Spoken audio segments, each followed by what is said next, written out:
Hamas അശാസ്ത്രീയമായ രീതിയിൽ, ഞാൻ അടിവരയിട്ട് പറയുന്നു, അശാസ്ത്രീയമായ രീതിയിലാണ് അതിൻ്റെ മലിനജല ടാങ്കുകൾ അവിടെ വെച്ചിരിക്കുന്നത്. എനിക്കിവിടെ കാണാൻ കഴിയുന്നത് ധാരാളമായി സ്ത്രീകൾ പങ്കെടുത്ത ഒരു രംഗമാണ്.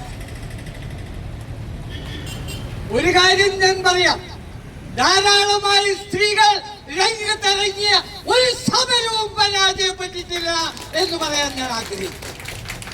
എവിടെ സ്ത്രീകൾ ധാരാളമായി സമര രംഗത്തിറങ്ങിയിട്ടുണ്ടോ? ഇന്ന് നോക്കൂ, നിങ്ങൾ എവിടെയും സ്ത്രീകളാണ് സമരരംഗത്തേക്ക് വന്നുകൊണ്ടിരിക്കുന്നത്. കാരണം